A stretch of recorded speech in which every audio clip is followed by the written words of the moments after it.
Bangladesh cricket board ने ICC को एक लेटर लिखा था।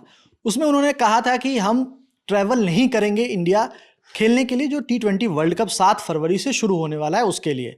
इसके बाद एक खबर आई कि आईसीसी ने उसका जवाब दे दिया है और अल्टीमेटम दिया है उनको कि आपको या तो इंडिया आना पड़ेगा, नहीं आएंगे तो आपको अपने पॉइंट्स गंवाने पड़ेंगे। अब इसके बाद पहली एक प्रेस रिलीज आई और उसमें बीसीबी की तरफ से कहा गया, जो भी चीज़ें बातें हुई उसके बारे में रिया हम सबसे पहले आपसे बात करते हुए पूछेंगे कि क्या बात हुई थी। सबसे पहले तो जो प्रेस रिलीज आया था, मुझे जो समझ में आया कि उनका मेन ऑब्जेक्टिव उसमें यही क्लियर करना था कि उनको कोई अल्टीमेटम आईसीसी की तरफ से नहीं मिला है। उन्होंने अपने जो कंसर्न्स रखे थे कि सिक्योरिटी रीजंस की वजह से वो नहीं चाहते हैं कि उनकी जो टीम है वो भारत में जाकर के T20 वर्ल्ड कप के मैच खेले। और इसको लेकर के उन्होंने जो पहली प्रेस रिलीज जारी की, उन्होंने कहा कि हमारे जो इश्यूज हैं वो एड्रेस किए गए हैं और हम उनके साथ मिलकर काम कर रहे हैं। उस प्रेस रिलीज में भी ये कंफर्म नहीं किया गया था कि क्या वो भारत आएंगे, क्या वो भारत नहीं आएंगे, आईसीसी क्या शिफ्ट करेगा या नहीं करेगा, इसको लेकर के कोई सफाई नहीं थी। लेकिन हाँ, उन्होंने ये बात कही थी कि आईसीसी ने जो हमको कम्युनिकेट किया है उसमें अल्टीमेटम जैसी कोई चीज नहीं है। वो हमारी बात सुनना चाहते थे, समझना चाहते थे, हमने अपने कंसर्न्स उनके सामने रखे हैं। तो पहली जो प्रेस रिलीज जो सुबह के समय आई, क्योंकि ये खबरें कल देर रात से आनी स्टार्ट हुई थी कि अल्टीमेटम दिया गया है कि अगर आप नहीं आएंगे तो आपके अंक कटेंगे, उन सब चीजों को साफ करते हुए उन्होंने कह दिया कि हमें कोई अल्टीमेटम आईसीसी की तरफ से नहीं दिया गया है।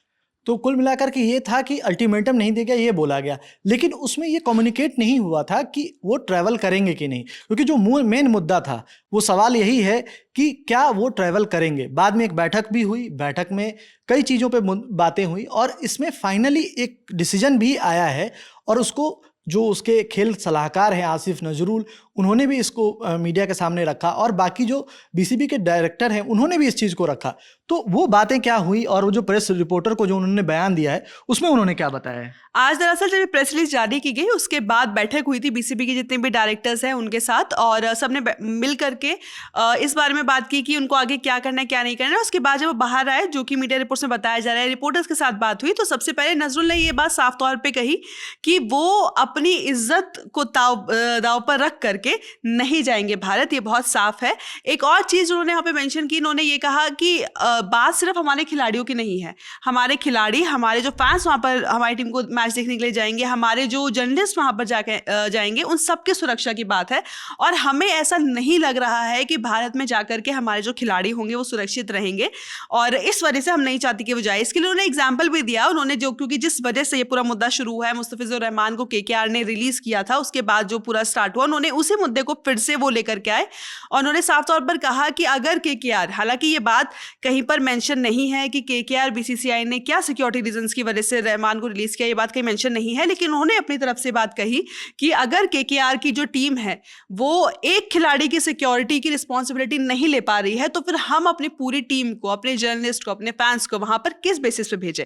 साथ ही साथ मुझे लगता है कि उनके अंदर सबसे ज्यादा देशभक्ति वाली बात है कि उन्होंने लगातार ये बात कही कि चलिए हम फिलहाल आईसीसी के सामने सिर्फ सिक्योरिटी रीजंस रख रहे हैं, हम कम्युनल रीजंस जो है वो हम नहीं जा रहे हैं, हम उस बारे में बात भी नहीं कर रहे हैं, हम फिलहाल सिर्फ सिक्योरिटी रीजंस की बात कर रहे हैं और हमें नहीं लगता कि हमारे जो खिलाड़ी हैं वहाँ पर सुरक्षित रहेंगे। और इस वजह से हम इस बात को लेकर के साफ तौर पर कहा कि ह्यूमिलेशन हुआ है, हमारी बेइज्जती हुई है, हमें शर्मिंदा किया गया है और हम वो सब कुछ भूल करके अपने देश की इज्जत को हम दाव पर नहीं रखेंगे, क्योंकि उनको ऐसा लग रहा है कि अगर वो T20 वर्ल्ड कप में हिस्सा लेने भारत आ जाते हैं तो जिस तरीके से मुस्तफिजुर रहमान को रिलीज करके उनके बोर्ड की, उनके देश की, उनकी बातों में कहें तो बेइज्जती की गई है या उनको शर्मिंदा किया गया है, वो सब कुछ जो है सही साबित हो जाएगा। वो ऐसा नहीं चाहते। एक और बात है सुकान जो उन्होंने मेंशन की, क्योंकि मुझे भी ये लग रहा था कि कहीं ना कहीं टॉपिक आएगा, वो था कि भारत और पाकिस्तान को उन्होंने एग्जांपल दिया है कि भारत को सिक्योरिटी कंसर्न्स होते हैं जब वो पाकिस्तान जाता है। पाकिस्तान ने भी ये चीज़ कही कि भले ही वो 2023 वर्ल्ड कप में भारत आया, सब कुछ ठीक रहा, लेकिन जब चैंपियंस ट्रॉफी की बात आई थी और भारत ने आने से मना किया, तब उन्होंने कहा कि हमारे भी सेम कंसर्न्स है। तो आईसीसी ने मेक श्योर किया कि भारत और पाकिस्तान जब भी होस्ट होंगे तो उनके जो मुकाबले होंगे वो न्यूट्रल वेन्यूज़ पर होंगे। कहीं ना कहीं बांग्लादेश भी ऐसा चाह रहा है कि अगर आप उनके सिक्योरिटी कंसर्न समझ सकते हैं, तो हमने आज तक कभी किसी वर्ल्ड कप में, जो उनकी हिस्ट्री रही है वर्ल्ड कप की, हमने कभी कोई कंसर्न रेज नहीं किया, हमने कभी कोई परेशानी खड़ी नहीं की, हमने कभी कोई डिमांड नहीं की। लेकिन अगर अब हम कर रहे हैं तो हम आईसीसी को समझाना चाहते हैं और हम आईसीसी को समझाना जारी रखेंगे कि हमारे लिए क्यों ये सिक्योरिटी कंसर्न है, क्यों हम नहीं चाहते कि हमारे खिलाड़ी जाए। अब भी वो तैयार नहीं है इस बात के लिए कि वो भारत में T20 वर्ल्ड कप खेलने आएंगे।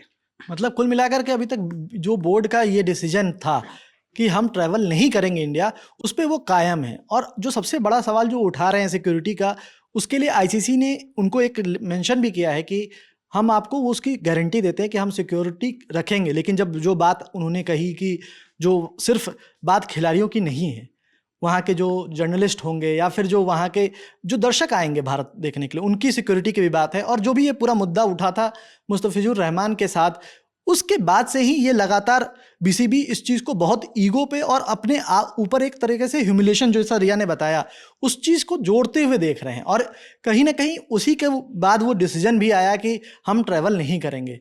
लेकिन जो सबसे बड़ी बात है, जो बीसीसीआई के एक अधिकारी ने भी कुछ दिन पहले कही थी, कि इसमें जो चैलेंज है वो है लॉजिस्टिकल चैलेंज, क्योंकि अकेले सिर्फ एक टीम सफ़र नहीं करेगी, बांग्लादेश के एक डिसीजन से इसे नहीं किया जा सकता।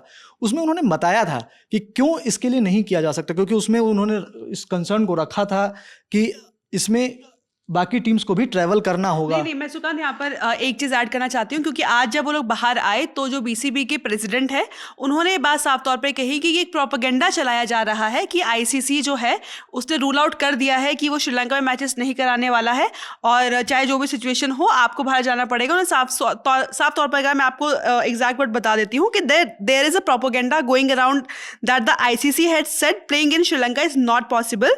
आई would call that propaganda false news.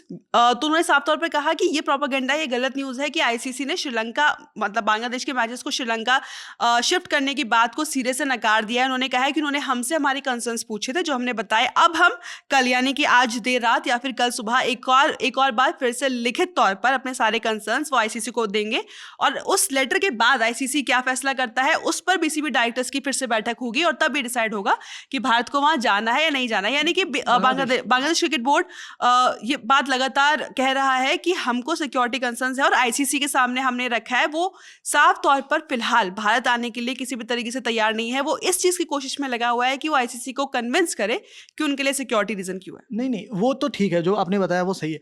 मैं यहाँ पे बता रहा था जो बीसीसीआई के अधिकारी ने बताया था कि जो लॉजिस्टिकल जो रीजन है उसमें क्या चैलेंजेस होने वाले हैं, क्योंकि आईसीसी के लिए भी डिसीजन लेना इसलिए मुश्किल होगा क्योंकि वहाँ पे चैलेंजेस ये हैं कि आपको अकेले आपकी टीम नहीं है, उसके अलावा जो 4 टीम्स ग्रुप में हैं, ग्रुप ए में जो बाकी की 4 टीमें हैं, चाहे वो इटली हो, नेपाल हो या फिर साउथ इंग्लैंड हो, तो वो बाकी जो टीम्स हैं उनको भी ट्रैवल के लिए अपने सारे चेंजेस करने पड़ेंगे, साथ ही उनको होटल बुकिंग्स वगैरह देखना होगा, और वो सब कुछ एक लॉजिस्टिकल बहुत चैलेंजिंग हो जाएगा। दूसरी चीज़ ब्रॉडकास्टिंग का भी उन्होंने रखा वो बात, क्योंकि उस दिन ऑलरेडी 3-3 मैचेस शेड्यूल्ड हैं, जिस दिन बांग्लादेश के मैचेस हैं ग्रुप स्टेज के, तो ऑलरेडी 3-3 मैचेस शेड्यूल हैं, उसके हिसाब से सारा कुछ बना हुआ है, फिक्सचर सारा आ चुका है, सब कुछ तैयारियां हो चुकी हैं।